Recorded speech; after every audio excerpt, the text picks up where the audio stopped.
Good morning बच्चों। हम पढ़ रहे हैं पाठ 14 में अपना टॉपिक था अर्थव्यवस्था के क्षेत्र। क्या पढ़ रहे हैं अपन? अर्थव्यवस्था के क्षेत्र। उसमें हमने देखा कि हम अपने चारों तरफ जो है कई प्रकार की गतिविधियां करने वाले लोगों को देखते हैं। जैसे कोई खेत में काम कर रहा है, कोई उद्योगों में काम कर रहा है, कोई शिक्षक है, चिकित्सक है, कोई गाड़ी चला रहा है।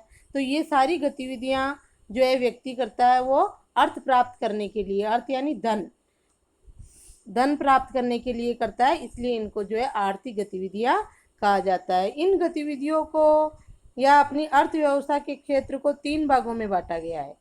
उसमें हमने प्राथमिक क्षेत्र पढ़ लिया। प्राथमिक क्षेत्र क्या होता है? प्राथमिक क्षेत्र में उन गतिविधियों को सम्मिलित किया जाता है जिनमें प्राकृतिक संसाधनों को प्रत्यक्ष रूप से उपयोग करके उत्पादन किया जाता है। ये प्राथमिक क्षेत्र की परिभाषा है यहाँ से यहाँ तक।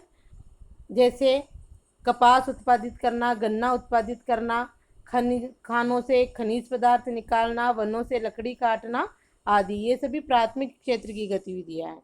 उसके बाद आता है द्वितीयक क्षेत्र। प्राथमिक क्षेत्र का एक क्वेश्चन आपके यहाँ बना था कि प्राथमिक क्षेत्र को सहायक क्षेत्र भी कहते हैं। क्यों कहते हैं?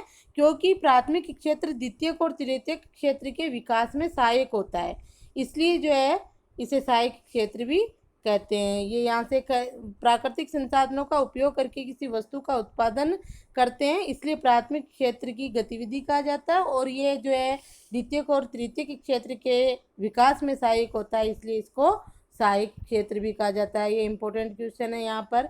उसके बाद हमने द्वितीय क्षेत्र देखा, तो उसकी परिभाषा यहाँ से है।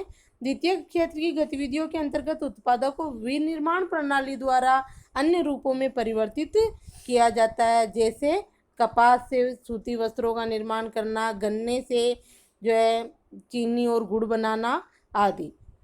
और ये इसके बाद ये आएगा कि ये क्षेत्र जो है विभिन्न प्रकार के उद्योगों से जुड़ा हुआ है, इसलिए इसको औद्योगिक क्षेत्र भी कहते हैं। कौन से क्षेत्र को? द्वितीय क्षेत्र को औद्योगिक क्षेत्र भी कहते हैं, क्योंकि प्राथमिक क्षेत्र से जो कच्चा माल आता है वो द्वितीय क्षेत्र में आता है, और द्वितीय क्षेत्र में उद्योगों और कारखानों में जो है उसको विनिर्माण प्रणाली द्वारा जो है अन्य रूपों में परिवर्तित कर दिया जाता है। उदाहरण के तौर पे जैसे गन्ने से चीनी बनाना, कपास से वस्त्रों का निर्माण करना, मिट्टी से ईंटें बनाना आदि।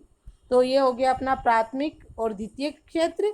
अब आगे पढ़ेंगे अपन तृतीयक क्षेत्र। हमारी अर्थव्यवस्था के 3 क्षेत्र है, तो उसमें तृतीयक क्षेत्र देखो आप। तृतीयक क्षेत्र थोड़ा इन दोनों से भिन्न है।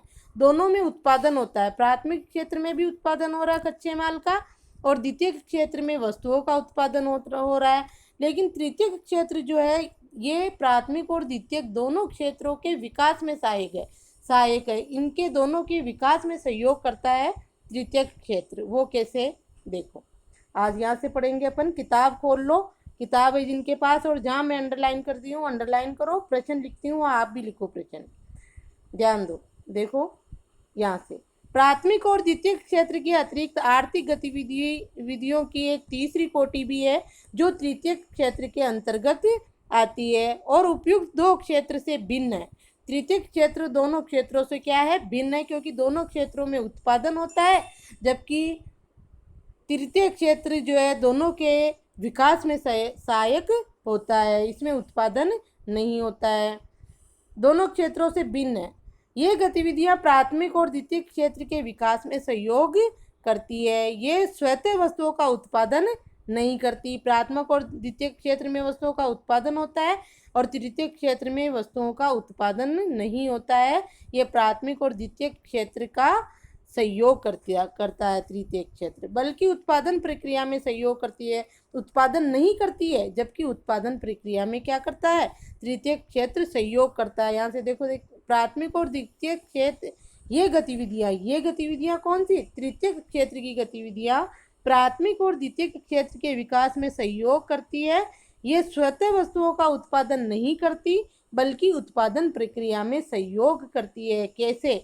जैसे कृषि का उत्पादन है, खानों से खनिज निकाले जा रहे हैं, कृषि में उत्पादन किया जा रहा है। तो जैसे तृतीय क्षेत्र की गतिविधियां, जैसे बाजार से जो है बड़े पाइप लाए गए, कृषि यंत्र लाए गए, ट्रैक्टर लाया गया, ये सब जो है इनका उपयोग करके कृषि में क्या किया जाता है, उत्पादन को बढ़ाया जाता है, कृषि में विकास किया जाता है। प्राचीन समय में जो हम कृषि करते थे और आज जो हम कृषि कर रहे हैं उसमें बहुत अंतर है। क्यों? क्योंकि वर्तमान में तृतीय क्षेत्र की गतिविधियां कृषि में बढ़ गई है, नई नई मशीनों का प्रयोग किया जाने लग गया। तो वो मशीनें कहाँ से आ रही है? बाजार से। तो ये तृतीय क्षेत्र होता है, बाजार। और द्वितीय क्षेत्र के विकास में जैसे उद्योगों में वस्तुएं तैयार हो गई, लेकिन उनको जो है उद्योगों से परिवहन द्वारा मार्केट तक पहुंचाना, उद्योगों के विकास के लिए जो है बैंकों की व्यवस्था, ये सारी चीज़ें इनका विकास करने के लिए जो चीज़ें हैं, परिवहन है, बैंक है, संचार है, ये सब कौन से क्षेत्र में आती है? तृतीय क्षेत्र में आती है। तो हो गया ना स्पष्ट कि तृतीय क्षेत्र जो है प्राथमिक और द्वितीय क्षेत्र के विकास में सहयोग करता है। इसकी जो गतिविधियां हैं, परिवहन, भंडारण, संचार, व्यापार, ये सभी जो है प्राथमिक और द्वितीय क्षेत्र का विकास करते हैं और उत्पादन प्रक्रिया में क्या करती है?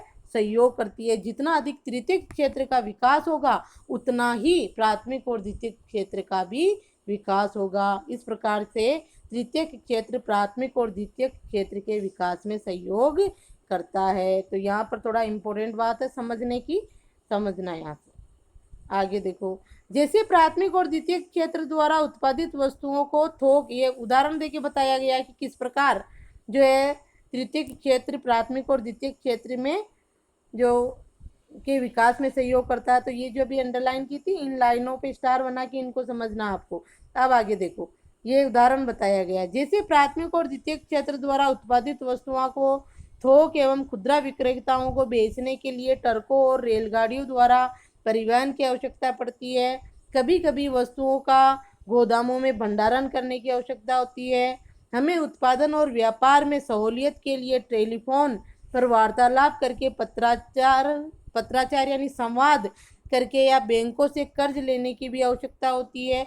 ये सारी जो है तृतीय क्षेत्र की आवश्यकताएं हैं, इनको पूरा करके हम प्राथमिक और द्वितीय क्षेत्र का विकास करते हैं। तो अब यहाँ से आएगी ये सारी चीज़ें, तृतीय क्षेत्र की गतिविधियाँ हैं ये, परिवहन, भंडारण, संचार, बैंक सेवाएं और व्यापार तृतीय क्षेत्र की गतिविधियों के उदाहरण है। यहाँ भी प्रश्न बनेगा, प्रत्येक क्षेत्र की गतिविधियाँ पूछी जा सकती है। तो ये तृतीय क्षेत्र की गतिविधियाँ हैं, परिवहन, भंडारण, संचार, बैंक सेवाएं, व्यापार आदि। ठीक है। प्राथमिक क्षेत्र की गतिविधियों में आपके कृषि, खनन, डेयरी, पशुपालन, वनोपज, ये उदाहरण आ जाते हैं। और द्वितीय क्षेत्र की गतिविधियों में आपके उद्योग और कल कारखाने आते हैं। तो तीनों क्षेत्रों की गतिविधियों के बारे में आप ध्यान रखोगे। ये भी इम्पोर्टेंट क्वेश्चन हो गया तृतीय क्षेत्र की गतिविधियों का।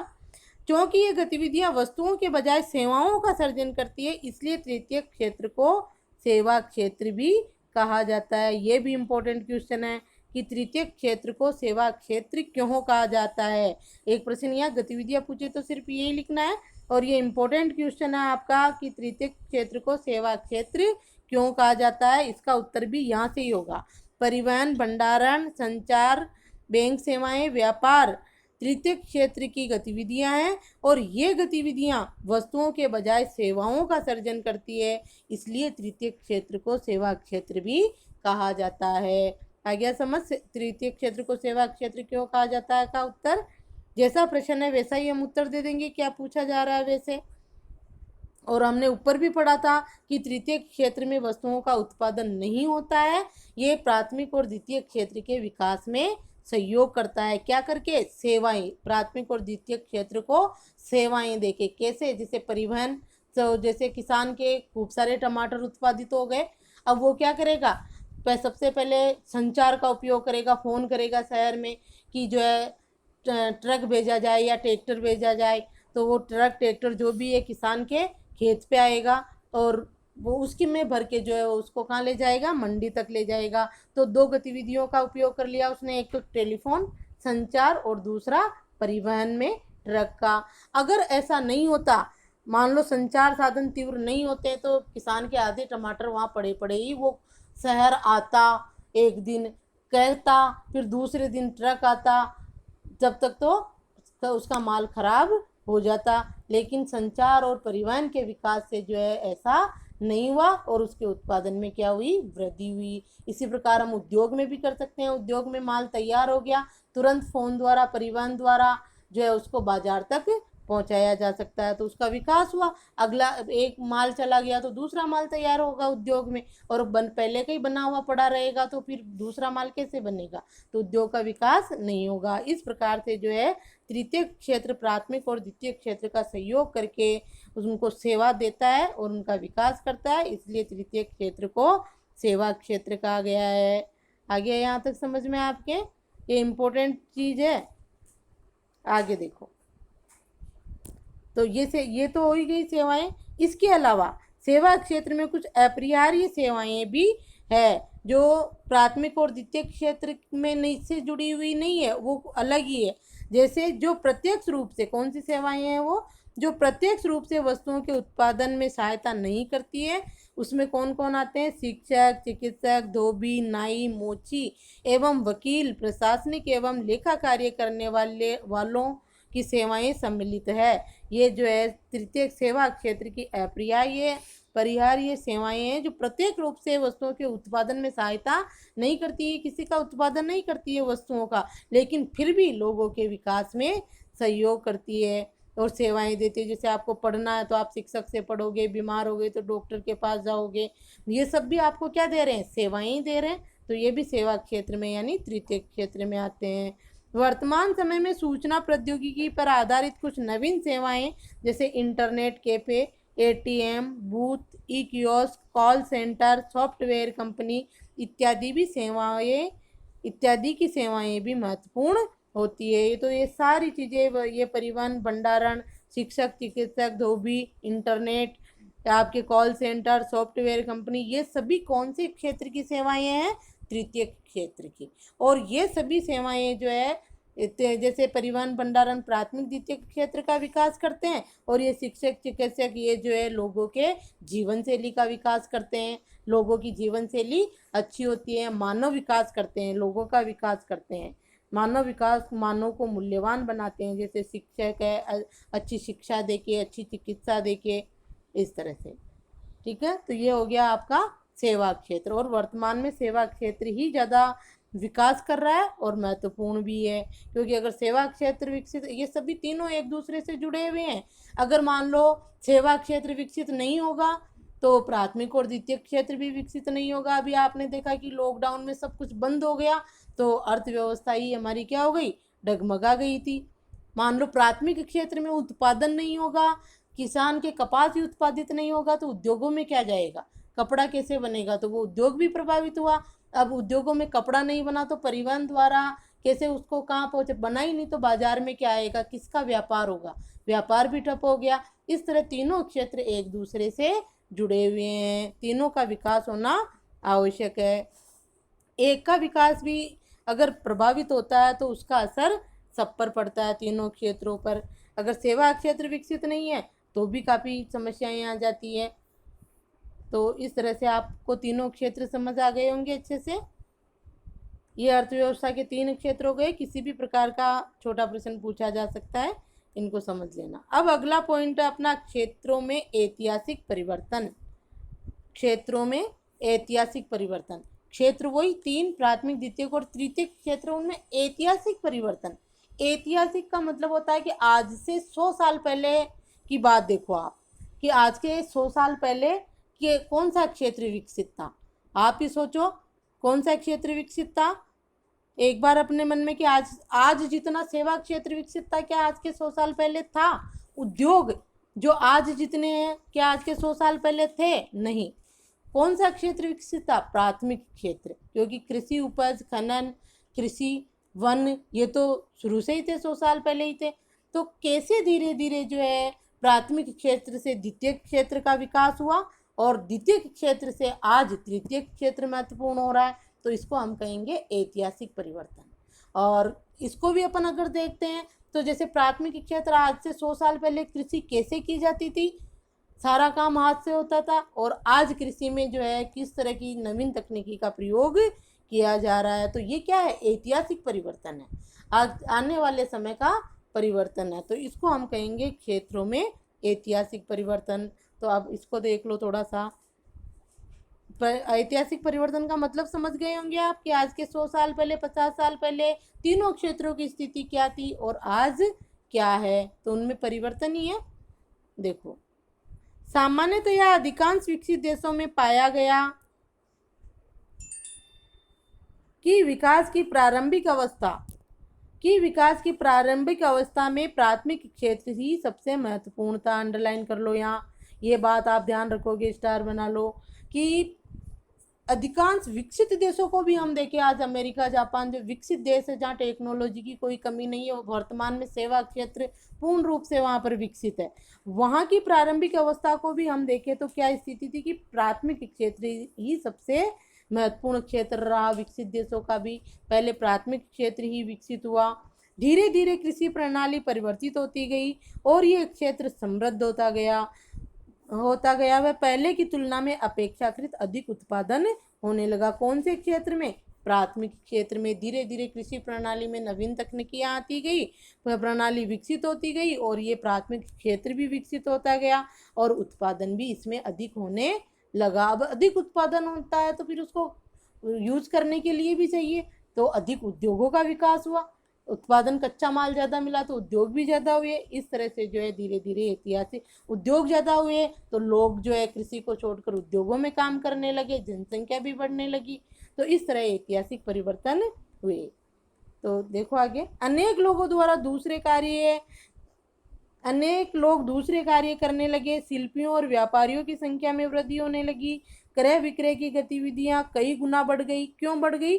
प्राथमिक क्षेत्र के विकसित होने से, उत्पादन अधिक होने से ऐसा हो गया। तो हुआ ना ऐतिहासिक परिवर्तन की प्राथमिक क्षेत्र में विकास हुआ, उत्पादन अधिक होने लगा, तो जो है व्यापार जैसी और क्रय विक्रय की, खरीदने बेचने की, ये सारी जो है गतिविधियां कई गुना बढ़ गई। लोग दूसरे क्षेत्र में भी काम करने लगे। इसके अतिरिक्त अनेक लोग परिवहन, प्रशासन और सैनिक कार्य इत्यादि से भी जुड़ते गए। फिर भी इस अवस्था में अधिकांश वस्तुएं प्राथमिक क्षेत्र से उत्पादित होती थी। अधिकतर लोग इसी क्षेत्र में रोजगार प्राप्त कर रहे थे। प्राथमिक क्षेत्र जब विकसित था तब अधिकतर लोग दूसरे क्षेत्र में चले गए थे लोग, तो वो भी किस कारण? प्राथमिक क्षेत्र के विकास के कारण ही। लेकिन अभी भी वर्तमान में भी जो है विकसित देशों में उस समय, यानी जिस समय प्राथमिक क्षेत्र वहाँ विकसित हो रहा था, उस समय जो है लोग रोजगार की दृष्टि से प्राथमिक क्षेत्र से ही जुड़े हुए थे। ये हमने प्राथमिक क्षेत्र का विकास देखा। अब आगे जैसे लोग दूसरे कार्य करने लगे, शिल्पी, व्यापारी, क्रय विक्रय की गतिविधियां बढ़ गई, तो प्राथमिक क्षेत्र के विकास से ये गतिविधियां भी और अधिक बढ़ने लगी। तो ये प्राथमिक क्षेत्र का विकास। अब अगर द्वितीय क्षेत्र का देखो, ये विनिर्माण की नवीन प्रणाली के प्रचलन से कारखाने अस्तित्व में आए और उनका प्रसार होने लगा। जो लोग पहले खेतों में काम करते थे उनमें से बहुत से लोग कारखानों में काम करने लगे।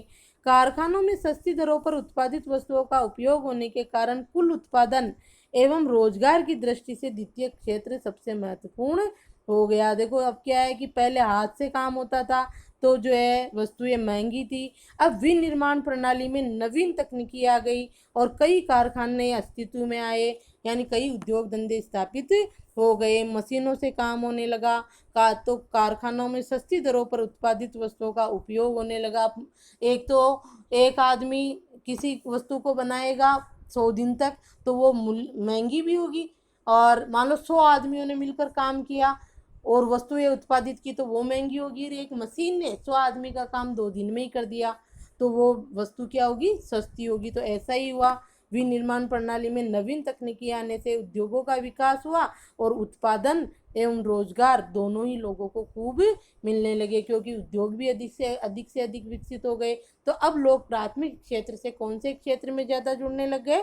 द्वितीय क्षेत्र में। और ये इस प्रकार प्राथमिक से द्वितीय क्षेत्र अधिक महत्वपूर्ण हो गया। ऐतिहासिक परिवर्तन पढ़ रहे हैं ना अपन, तो प्राथमिक क्षेत्र से अधिक महत्वपूर्ण कौन सा हो गया? द्वितीय क्षेत्र। और जैसे जैसे जनसंख्या बढ़ती है वैसे वैसे जो है लोग एक काम को छोड़ के दूसरे में भी आते हैं। मान लो एक पिताजी के 4 बच्चे हैं और उनके जो है एक खेत है 50 बीघा, तो वो उसमें आराम से अपना गुजारा कर सकते हैं। लेकिन जब 4 बच्चों की शादी हुई, उनके और बच्चे हो गए, ऐसी जनसंख्या बढ़ी, तो उस 50 बीघा ज़मीन में उनका गुजारा नहीं होगा, तो उनको और कोई काम धंधा ही देखना होगा। तो इस तरह से जो है उद्योग वगैरह विकसित हुए, यानी द्वितीयक और तृतीयक क्षेत्र विकसित हुए। तो अब जो है ऐतिहासिक परिवर्तन परिवर्तन हुआ। पहले प्राथमिक क्षेत्र विकसित हुआ, उसमें उत्पादन बढ़ा, उससे कौन सा द्वितीयक क्षेत्र विकसित हो गया। और अब लोग जो है रोजगार की दृष्टि से द्वितीय क्षेत्र से जुड़ने लग गए।